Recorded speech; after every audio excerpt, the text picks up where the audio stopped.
Good morning and welcome. This is Lisa Ramirez. I'm a founding partner of U.S. Immigration Law Group. First, I just want to thank you, first of all, for joining us this morning, and also just to acknowledge those of you who had registered for the webinar. It was initially scheduled to take place last week, and unfortunately, we had an urgent situation that required me to go out to court. It was still out of love for a family and for children. It was successful, but we had to reschedule the webinar. So nonetheless, we're a little bit behind Valentine's Day, but I still think in the same season and sentiment. So we're going to go ahead and get started. So the title of the webinar is So You Think You've Fallen in Love. What it takes to bring a significant other to the United States. I know that this is a really hot topic.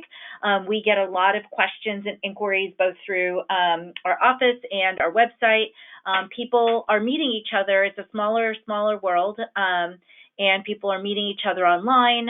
They want to learn how they can potentially date internationally or long distance if there's a way to bring their boyfriend or girlfriend to the United States. So we're going to cover some of those topics, but I also want to cover kind of when I talk about significant others, even more broadly. So we know that, sometimes people's loved ones may be their parents that are aging or elderly but live abroad.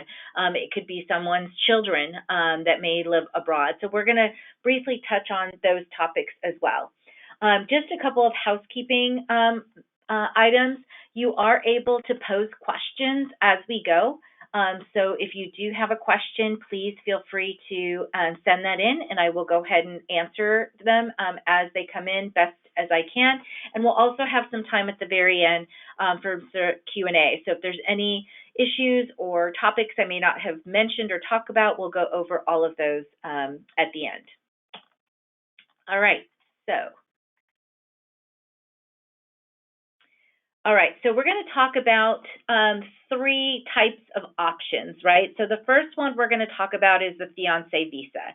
And then we'll talk about in terms of how that fiancé may legalize their status in the United States. But then we're also going to talk about someone filing a petition here in the United States first, and then it would be a matter of adjustment of status in the United States or consular processing. I will say just up front, because it's a question that a lot of people ask, unfortunately, there is no such thing as a dating visa. That being said, however, people are able to apply for a tourist visa. We do understand that it's becoming more and more difficult for people to obtain, but nonetheless, it's still something that's available. People from certain European countries and other countries may qualify for an ESTA visa, which allows them to come to visit for 90 days at a time, no more than 90 days. And when someone typically enters on a B2 tourist visa, they're given 6 months at a time. Now, I know that's not ideal because a lot of people want to kind of have someone live here perhaps longer than 6 months to get a chance to get to know each other, see if things are going to work out before making any commitment in terms of marriage or long-term plans. However, there's really no visa that would allow them to do that. But it's still worth exploring other options. We've had many clients who have pursued student visas, pursuing a higher education degree that allows them to live and be here in the United States for a significantly longer period of time than a tourist visa would allow them to. And that way they can be, they're free to date during the time that they're in lawful status. So although there's no dating visa, there are some other options available for individuals that may want to kind of live short-term but longer-term here in the United States to test out a relationship. All right. So with regards to a fiancé visa, basically you must be a U.S. citizen to be able to apply for your fiancé. And you have to be ready to marry this individual within 90 days of them arriving to the United States. Now, that's a little tricky because I've had, a lot of anxious clients because it makes it very difficult to be precise with the timing of the issuance of the visa. And so sometimes people want to kind of plan elaborate wedding ceremonies or receptions, and they have a lot of money on the line. But really, there's no way of exactly knowing with absolute certainty when that individual is going to get here. A lot of it depends on the length of time it takes for the petition to be processed, and then it depends on each consulate in terms of their workload and how long it will take them to get scheduled for their visa interview. So it's really difficult. So sometimes people really have to play it by ear. They either take a chance, which I did. In fact, my first client was my husband, and we did the fiancé visa and lucked out that he happened to arrive within the 90 days of our wedding being planned and scheduled. But it hasn't been so for many people. So sometimes what that forces individuals to do is to either postpone any sort of elaborate ceremony or reception until they're certain that the individual is here. Some of them get wedding insurance to prevent, any loss of investment in their event. And then others just decide to marry civilly, meaning they forego any elaborate, ceremony or reception. They maybe put it off, have something a little bit more elaborate later down the road, but they just get married civilly within that 90 days. So either way, it can work, but regardless, whether it's an elaborate ceremony, wedding ceremony, or a civil ceremony in a courthouse, that marriage absolutely must take place within 90 days of your fiance's admission to the United States. Now, there's a great television show. I have not seen it personally, but I hear a lot about it, that talks specifically about these issues. It's kind of a reality show, and you can kind of watch and see the challenges and hurdles people experience when a person is in the United States and they basically have a 90-day window in which to get married. And sometimes there's still language barriers. There's certainly cultural adjustments and all sorts of nuances that are involved when someone is a recent arrival to the United States. For many fiancés, it may be their first and only admission to the United States. So you also want to make sure that you and your fiancé are legally free to marry, and that any past marriages have been legally terminated. So whether it was through divorce, death, or annulment, you absolutely need to make sure that you have that paperwork in hand. I can't tell you the number of cases that we've had where people thought they were divorced. Maybe their ex-spouse was handling it, quote unquote, and it turns out that it was never really finalized. That creates all sorts of problems for the fiancé petition, for any type of petition, to be quite honest, based on marriage. And in fact, I have a client right now who has been married for about, I believe, 12, 15 years. Wife came, got her permanent residency. I'm not exactly sure, but according to this person, they never asked for the divorce decree of her prior marriage, and now they're trying to bring her children to the United States, and they're asking for that documentation, and it turns out she was never legally divorced. And so now they're having to kind of deal with that both legally in the family courts, and they're going to need to remarry because their marriage was not legally valid because she was already married at the time that they were married. So, and then you open up other kind of cans of worms of, accusations of polygamy, things of that nature. But as long as a person did not intend to be married to more than one person at one time, it's usually okay. And then your fiance and you must have met at least once within the 2-year period before filing the petition. And that's really important, not only to do, but also to document, right? So for most of this process, with the exception of the visa interview, which we'll get to in a moment, the entire application and eligibility is demonstrated through supporting documents. Right. So even though you've met your fiance, and the way people communicate these days is much more difficult to capture. People are using WhatsApp versus, regular phone lines where you have phone records available. But you want to make sure that you can substantiate your relationship over time. And specifically when it comes to, having met in person, whether you go to your fiance's home country or he or she comes here, or you meet in the third country, you just want to make sure that you keep the documentation of those itineraries, flights, hotel reservations, pictures that you may have taken during your trip, any travel the two of you may have made while you met. And obviously, if you've met more than one time, then you're going to want to keep those documents as well to show that, this is a longstanding relationship. There is a waiver if meeting the person. So sometimes this happens in certain cultures for arranged marriages. So if it would not be allowed culturally or religiously, any social practice, and it would result in extreme hardship to you, then there is a waiver to kind of not meet that last requirement. You won't have to have satisfied that requirement. They may ask for other things in terms of, documentation that a dowry was paid or whatever contract may have been entered into for that arranged marriage. So just to keep that in mind. All right, so there's basically 5 steps to the Fiancee Visa process, and I see a typo on my screen, and I apologize for that. The first step is the petition. So that is something that is filed with USCIS, U.S. Citizenship and Immigration Services. Right now, the processing time is about 9 to 12 months.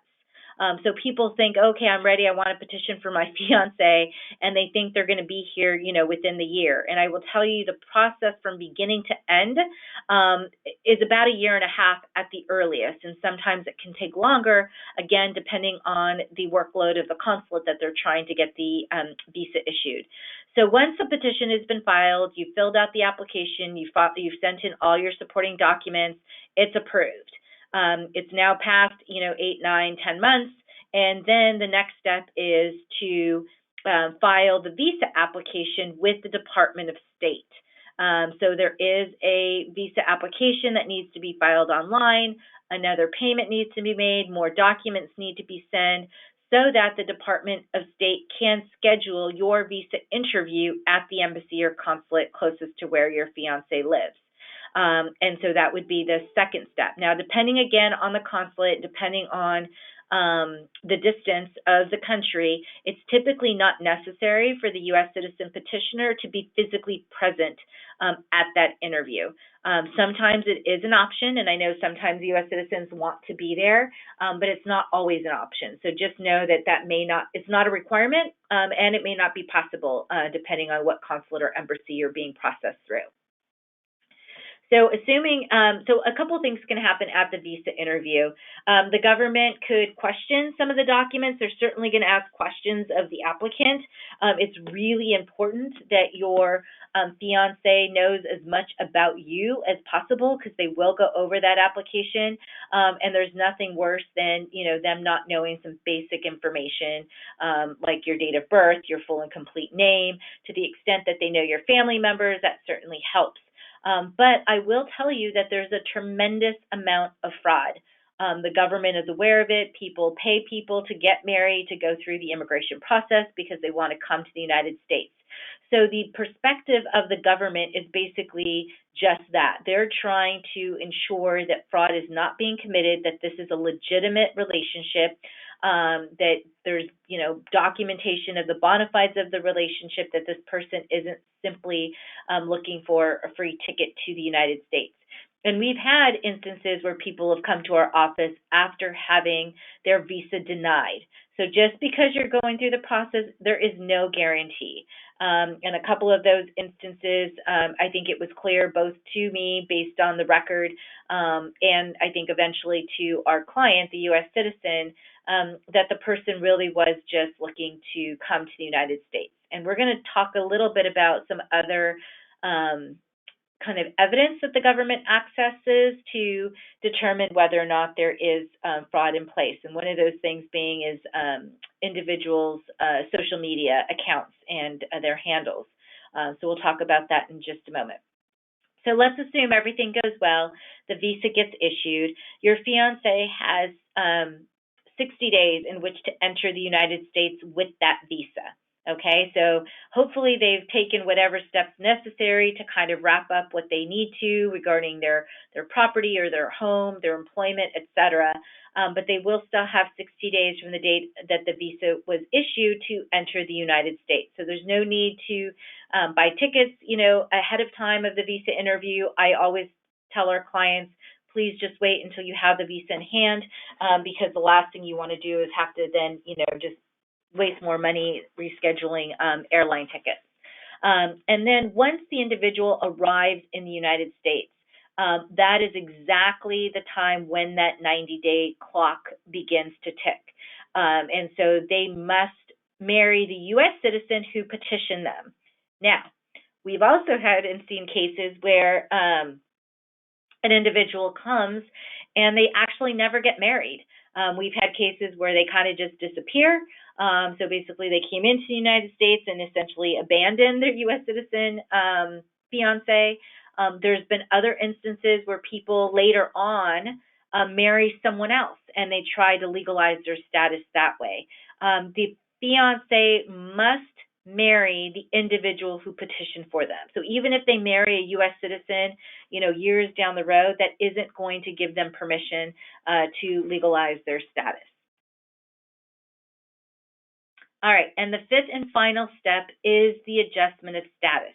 And I just want to comment that whether you apply as a fiance or if you apply for your spouse, meaning you got married abroad or maybe your spouse was here and you got married, the adjustment of status is always the next step after the petition, and in the case of the fiance visa process, after the visa has been issued.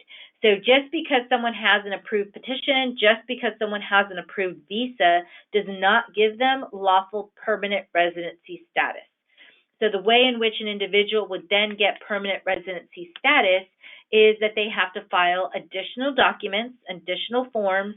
The U.S. citizen, or in the case of a lawful permanent resident, if they're applying for their spouse, must demonstrate their ability to financially support that individual to ensure the government that they're not going to become what we call a public charge, dependent on government resources.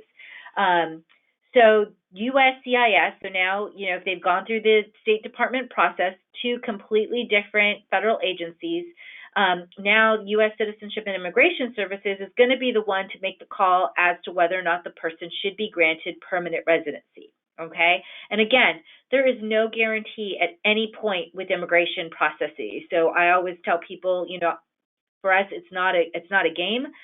We wouldn't file an application unless we believe that somebody was, eligible for the benefit. But nonetheless, we can't promise any outcome. We can't promise or guarantee the results. So it's just a matter of going through the process. So USCIS is going to ask for additional evidence, right? So now that your fiance is here in the United States, or now that you're married, they're going to want to say, hey, have you commingled your property, your bank accounts? Have you had children born to you? Do you have other assets, vehicles, health insurance, life insurance? What have you commingled to establish kind of a joint life together? And they're also going to ask for affidavits from third parties having personal knowledge of your relationship. Photographs are also helpful, but what they're really looking for is documentation to establish that there's an ongoing marital union.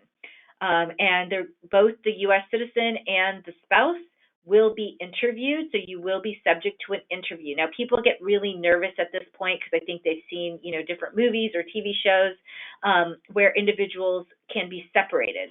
So even though you convince the State Department that your relationship is true and it's not fraudulent, you still have to convince USCIS, right, that it is still a bona fide marriage.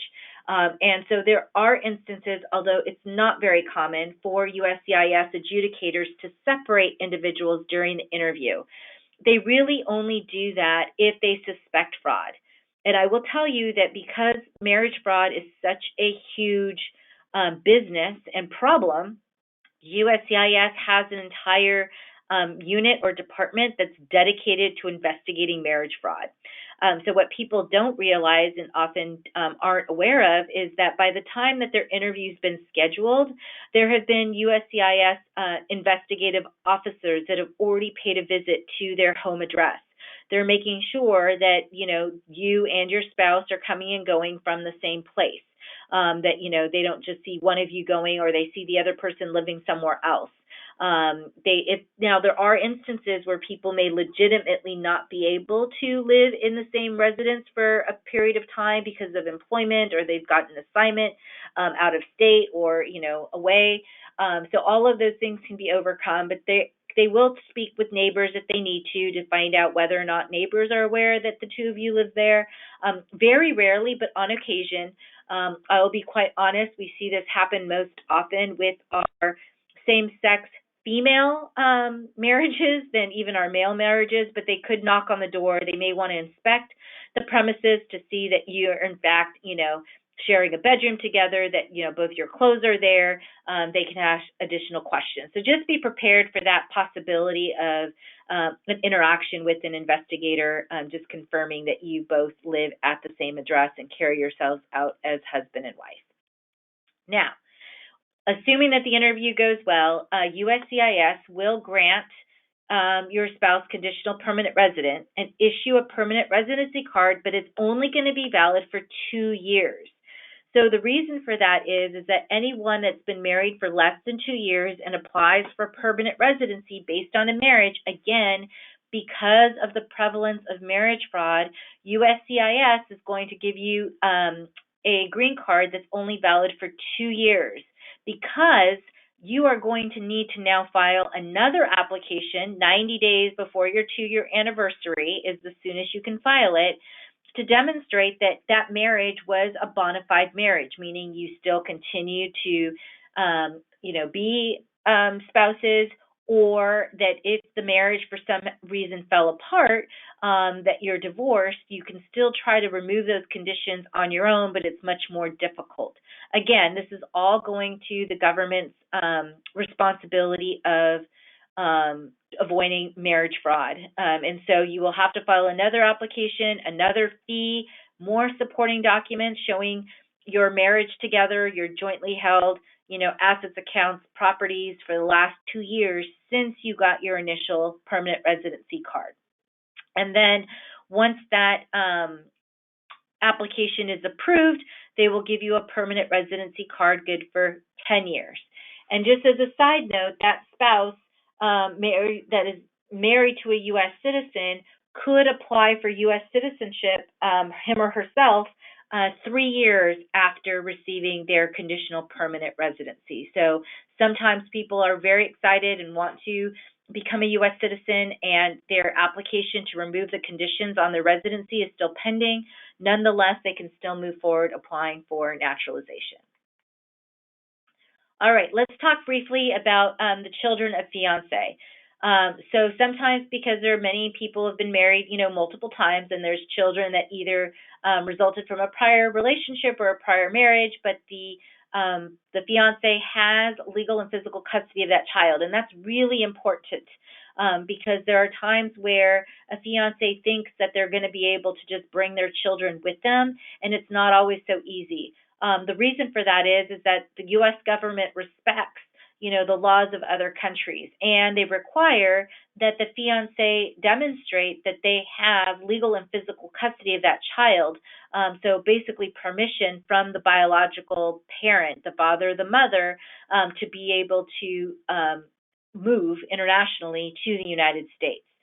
So always the first step, even before beginning the process for including the children in the petition, would be to ensure that your fiancé does in fact have documentation establishing that he or she has physical and legal custody of that child. And sometimes countries take a really long time to be able to produce those documents. So that could also cause, delay in your own application or petition for your fiancé, especially when the children are too young to be left alone in their home country or with another family member. But let's just say that your fiancé does in fact have documentation establishing legal and physical custody. If the child is under 21 and is unmarried, the child can come to the United States on a K-2 non-immigrant visa. So the fiancé is the primary beneficiary. They're coming in on a K-1, and the child must continue to be unmarried and under 21 in order to come to the United States on a K-2. Now, if they age out once they're here, maybe shortly after arriving, it's okay, as long as they're under 21 at the time that they receive their K-2 visa. The child can travel to the United States with the fiancé, so at the same time or after the fiancé comes on their fiancé visa on their K-1, but they're not able to come before. So that's just a requirement that the fiancé comes at the same time or before, and then the children can follow after. And then once the fiancé and the U.S. citizen marry, and then the child may also apply for a green card or that permanent residency. Again, it's the same application that the fiancé would file, but it's not that the children are included in his or her application. They must have separate applications filed with their own supporting documentation, and those fees must also be paid. And just a heads up, the application fee for the adjustment of status right now is $1,225. However, all of our government fees will be increasing shortly, probably within the next 30 to 45 days. So any changes that you see in those fee schedules, just kind of have a heads up that those fees are going up. All right, I talked already a little bit about that in terms of the importance of addressing marriage fraud. So again, this kind of goes to the why immigration may look at and require more documentation. And it's really hard, I will tell you, the younger an individual is, that they don't have a lot of property or assets to commingle because they don't have much themselves. So it's really important, though, to the extent that they can, whether it's, cell phone account, putting them on the same, bill, any credit cards or banking, you're just going to want to, kind of commingle those to the extent that you're able to. The less documentation you have, the more suspicious the government becomes. The government, as I mentioned before, is going to review social media accounts. In fact, now as a part of the Department of State's application, they do ask for a list of all your social media accounts and your handles. So you want to make sure, first off, that you have privacy settings, in my opinion, that are restrictive, because they really can't access that without giving, you giving them your password. But any social media platform that you have or that's available online, that's public, they are going to look at. And so they're looking for fraud. They're looking for, you're claiming that you're, madly in love with this individual, and yet you have, the love of your life and this person that somehow overlaps with the timing of your relationship with this person. That's going to raise some major red flags. They're looking for drug use, any criminal activity, if you've been associated with a terrorist organization, if you've ever made a false claim to U.S. citizenship. All of these are going to be factors for them to consider denying both the visa and the application for permanent residency. So again, don't be surprised if officers during any interview or any application asks for your username, handles, and or passwords. I've not had them ask for passwords except for in your presence. I've never had a client actually ask that specifically. I've just heard of instances. I think you could probably make an argument not to provide that to the government, but I think it could, obviously impact the outcome of the case if they do not have access to that information. So just keep that in mind. All right, so petitioning your spouse or your other loved one. So again, moving on from the fiancé context, if you want to, you are now married, you married abroad, you got married here, or you want to petition for your parents or siblings or children.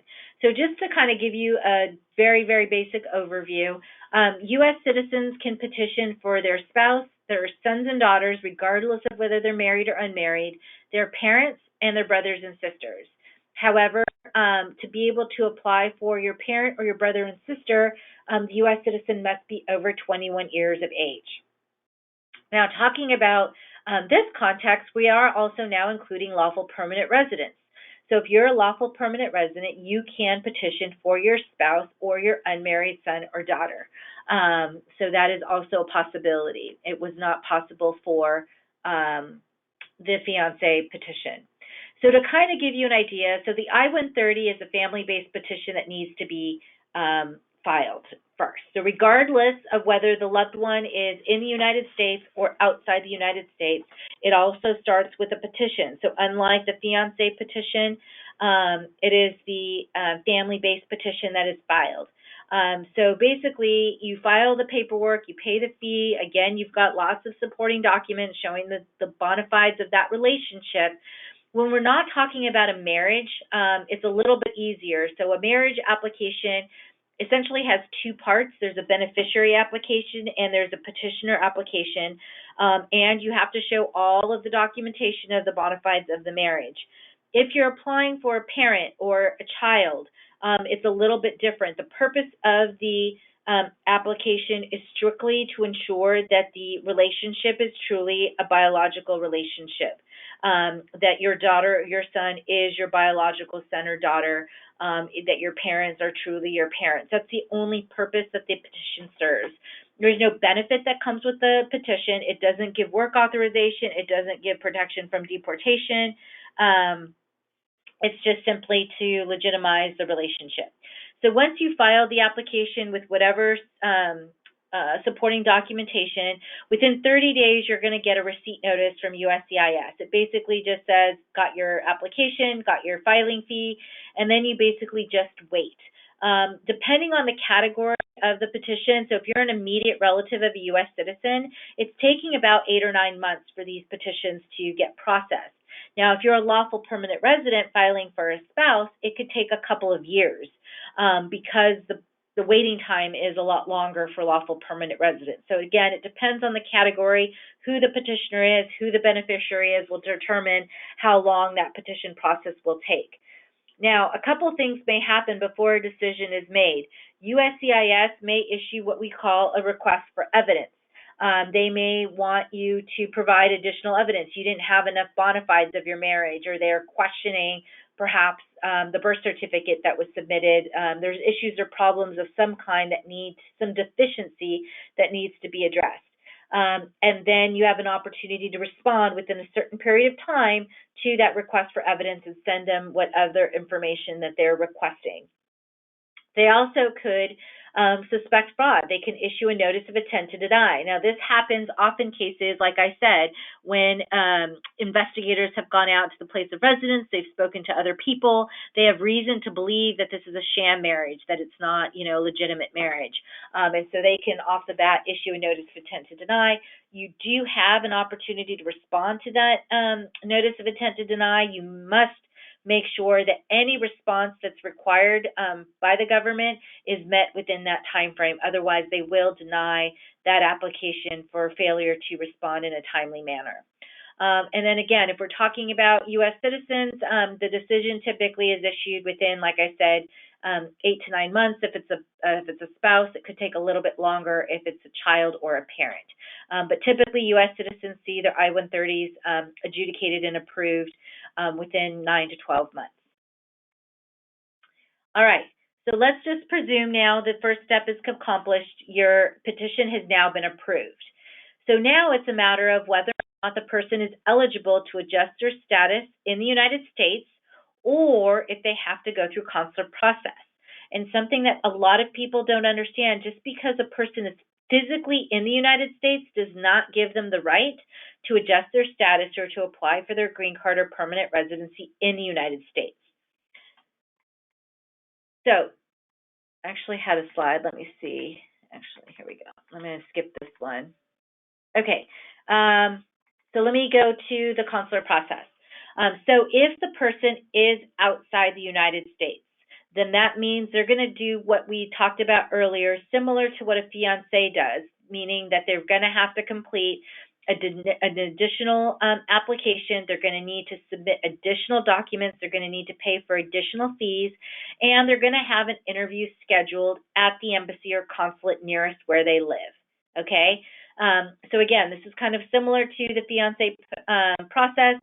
Fiancee Visa have the petition approved. They go through their K-1. So in this case, they're actually going for their immigrant visa, so it's not a non-immigrant visa that they will get issued.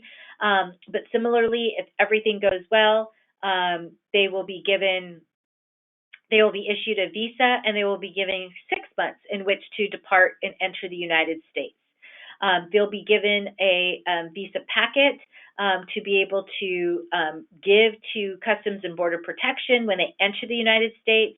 And again, Customs and Border Protection is yet another screening that the person has to go through, and they're the ones that make the call as to whether the person should be admitted to the United States or not. So again, just because you have the petition approved, no benefit, there's no guarantee, there's no promise that can be made. Even if you get the visa approved, there's no guarantee that the person's going to be allowed into the United States. Now, typically, all of our clients have no problem entering the United States.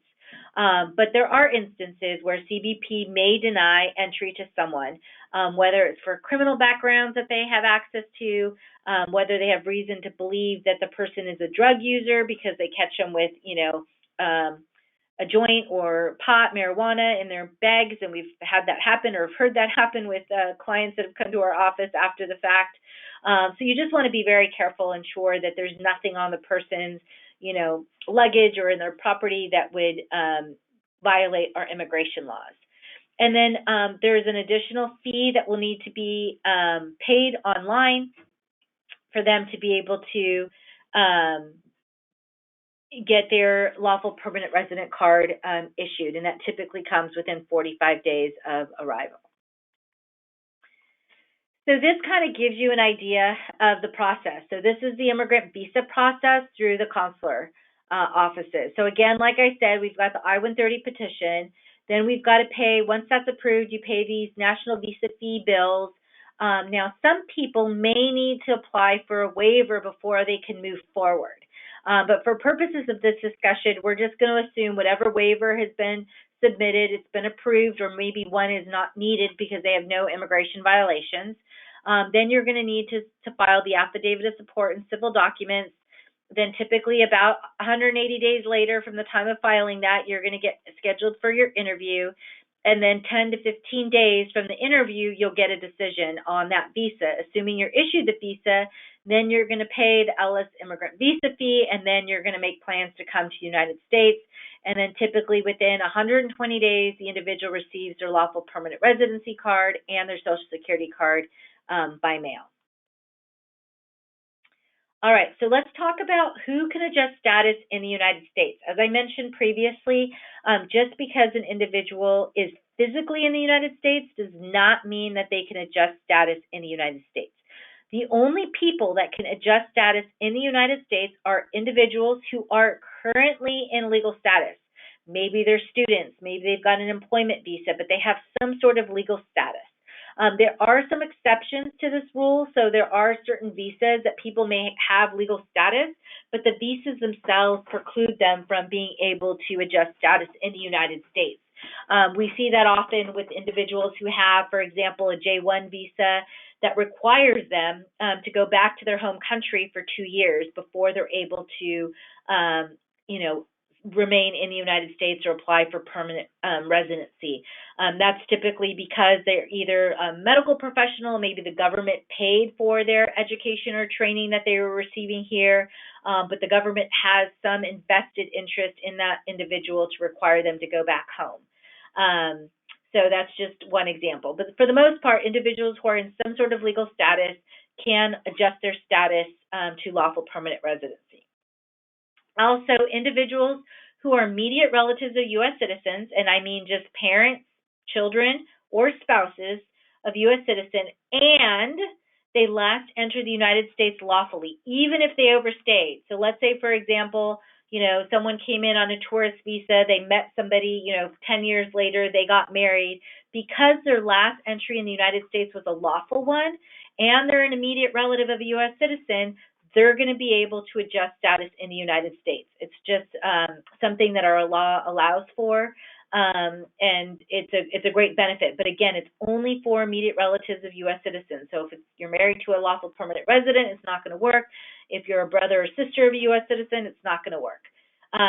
Individuals who have been victims of violent crime, including domestic violence, who seek to immigrate on this basis, may be able to adjust their status in the United States. And then lastly, individuals who had an immigration petition filed on their behalf with the U.S. government before April 30th, 2001 are eligible to adjust status in the United States.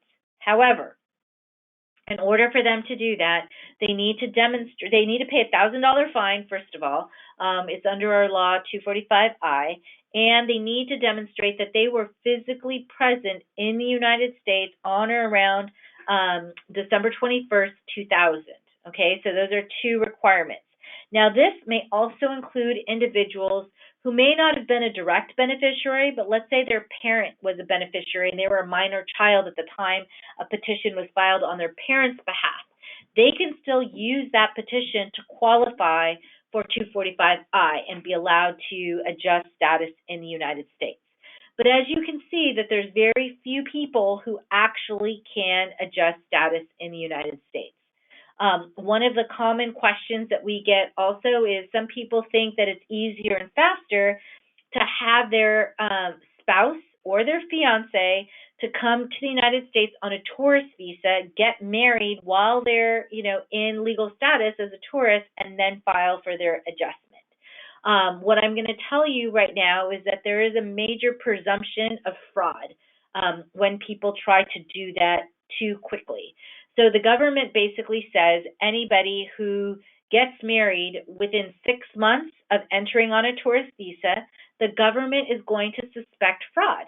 And the type of fraud that they're going to accuse someone of is when they enter the United States on a tourist visa, they misrepresented their intention.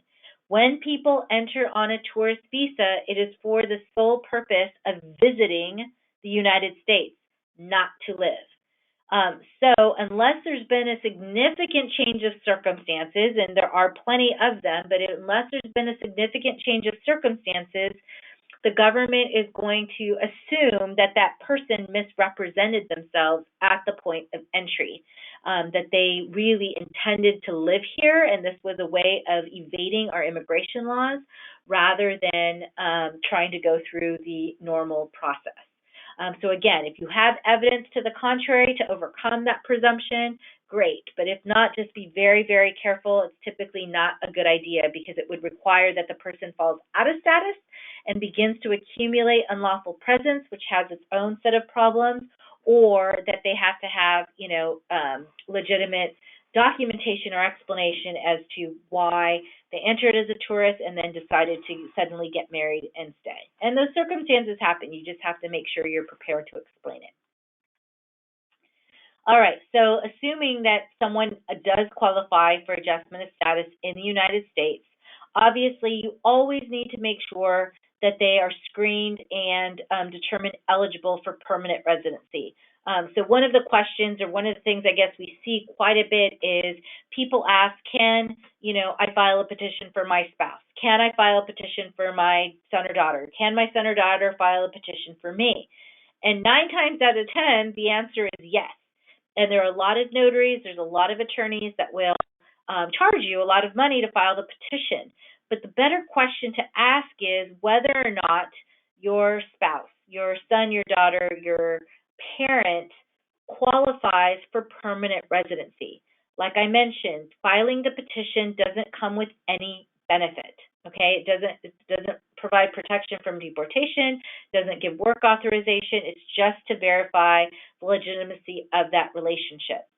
So what happens oftentimes is people go and they pay a lot of money and they get the petition approved, and then lo and behold, they're not eligible for permanent residency. It could be because they have, immigration violations. They have been previously apprehended. It could be because they have criminal history that prevents them from being eligible. It's because they could be accused of alien smuggling because they entered the United States with another family member. So there's all sorts of reasons why an individual may not qualify for a green card. So first and foremost, before even pursuing a family-based petition or even a fiancee visa petition, it's always best to ensure that someone evaluates their eligibility for permanent residency. It's like, why would you want to start a process that you can't finish? So again, let's assume that the person is eligible. You filed your petition. You're going to attend an interview, whether you filed the petition jointly with the adjustment of status, and individuals who are immediate relatives of U.S. citizens, because there's no waiting time, can file the I-130 along with their application for adjustment of status, and then you're interviewed basically for both, for the I-130 petition and for the adjustment of status. You'll also have an opportunity to respond to additional evidence if they send that request. And then typically, even after an interview these days, a decision is not made at the interview. The adjudicator typically will indicate that they need to hold the case for review and that a decision will be sent within 120 days. So it's a little bit anticlimactic, but it's kind of the times that we're living in right now with regards to this process. All right, so this kind of gives you a visual of the processing time. Again, similar to the petition, within 30 days, you're going to get just the receipt notices from USCIS indicating that your petition's been received, that payment has been received. They're also going to send you a fingerprint appointment notice called a biometrics notice. You'll go to an application support center. This is not a government facility, but they're contractors that will take your photographs and fingerprints. It's what the government uses to conduct its background checks. And then really within 9 to 12 months, again, speaking of immediate relatives of U.S. citizens, you will get a notice in the mail for your interview. It's very unlikely, but on occasion, cases do get approved without an interview, or cases get approved the day of the interview. But like I mentioned, that's very, very rare. And then similar to the petition, they can send a request for additional evidence. They can send a notice of intent to deny. And then, if they approve it, they're going to send you a notice and a permanent residency in the mail within 30 days from the date of approval. Or if not, they may just hold the case for review, and you'll receive a decision within 120 days. All right. Other things I just want to mention briefly that I think are really important. So some of you may have heard of or are aware of this public charge rule. It's not something new. Public charge has always existed under immigration laws. However, the interpretation and application of this rule has significantly changed. And so what I want to mention is that this rule has gone into effect with our Department of State. So anyone subject to any consular interview is already being subject to this new rule. However, here in the United States, individuals wanting to apply for adjustment of status, this law goes into effect, or this new rule goes into effect on Monday, February 24th, 2020. And so I know that there's a scramble right now of a bunch of people who want to get their applications submitted before the 24th so that they're not impacted. But basically what this rule does is it gives the government the ability to deny someone their permanent residency because they suspect, not that they are, but that the government suspects that the individual is going to become dependent on government resources. So if there's a history of welfare use or food stamp use in their family, government is going to be looking at a variety of circumstances and factors to draw a conclusion about whether or not the person is going to become what they call a public charge. If they find that the person is going to become a public charge, there is no waiver for this public charge violation. The government could give the individual an opportunity to post a bond to basically overcome that public charge ground, but they don't have to. So you want to be very careful and be very prepared if any of your family members or loved ones have any issues that are going to trigger negative factors for this public charge. So the factors that they're going to be looking at is, the working age. Is a person of working age? According to the government, if you're under 18 and you're over 61, you're not of working age. So that if you are over 61 or under 18, it would be deemed a negative factor. However, you can overcome that if you are currently employed. Despite your age, you can demonstrate that you already have a full-time job and are able to financially support yourself. They're also going to be looking at whether the individual speaks English fluently or not. If you don't speak English fluently, they're going to consider that a negative factor. I think it's an absurd assumption, but the assumption is that if you don't speak English fluently, you're going to have a greater difficulty in finding employment here in the United States, which I think most of us in this line of work know that that's clearly not the case. They're going to look about your employment history, whether you're currently employed, whether you've been previously employed. It's really difficult for those people going through the consular process to demonstrate employment in a country that they haven't lived in. But sometimes they can try to get a job offer of someone who may be willing to give them work once they arrive to the United States, which is, again, tricky, but possible. So you're going to want to try to overcome as many of these bases as you can ahead of time to go with your interview with this documentation showing that there is not going to be a problem of a public charge, because it is your responsibility to essentially demonstrate your ability to be, free of dependence on the government. They're going to look at your education, whether or not you have any licenses, certificates, degrees, higher ed diplomas, things of that nature. So make sure you include those as well. And then they're going to look at your medical condition. Do you have any medical condition? Do you have health insurance? Do you have the ability to pay for medical insurance to make sure that you're not going to become, again, dependent on the government for your medical care? So like I said, if there's too many negative factors, it is a basis in which the government can use to deny someone's visa or permanent residency. The other points that I want to mention is, again, for spouses, there is something called VAWA, it's the Violence Against Women's Act. Individuals who are married to U.S. citizens or lawful permanent residents, or the parent of or child of a U.S. citizen or permanent resident has been subject to physical or verbal or emotional abuse, can move forward with getting the permanent residency regardless of the willingness on the part of the U.S. citizen or lawful permanent resident to apply for them. So we see instances where people come on fiancé visas, for example, things become abusive and they feel stuck, that they can't complete the process without the abuser's assistance. And even if it's called the Violence Against Women's Act, it does apply to men as well. And then we also have the U visa for victims of violent crime who cooperated with law enforcement in the investigation or prosecution of the crime. And then that also gives legal status. So people who have U visa may be able to adjust status faster through a loved one because they weren't eligible to adjust status in the United States before getting the U visa. And then lastly is something called parole in place. It's for individuals with immediate family members who are serving or have served in the U.S. Armed Forces.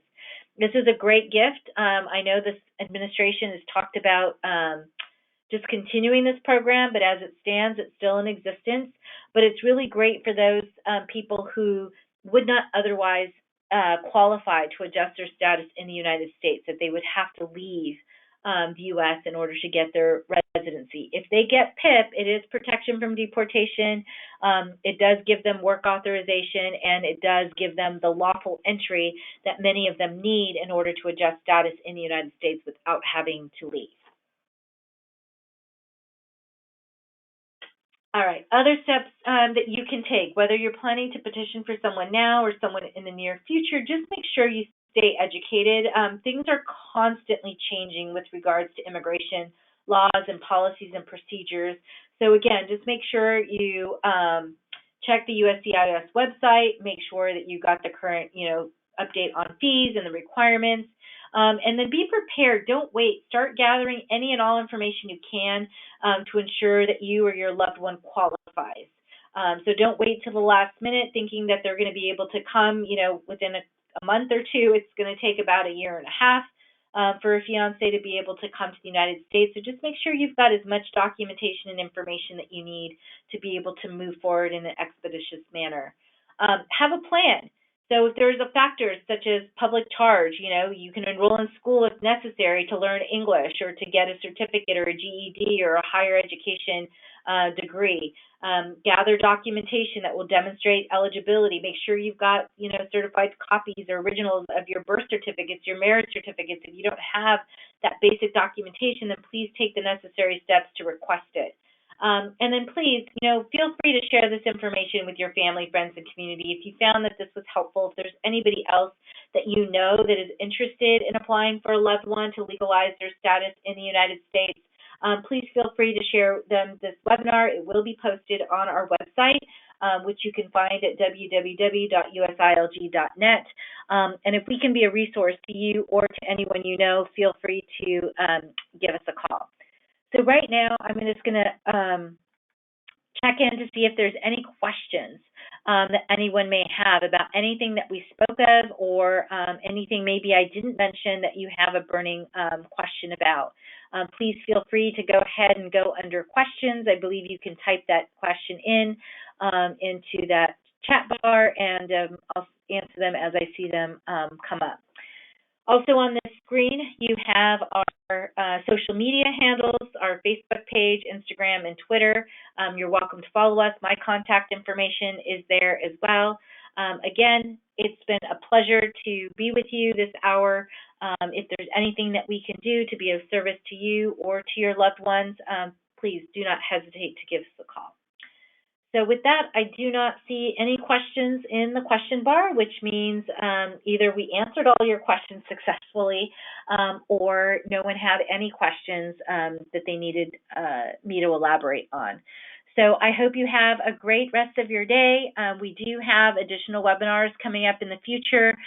Be sure to look out for those opportunities. We're going to be doing one on taxes in the month of March. And also one on H-1Bs for those of you interested in employment-based visas.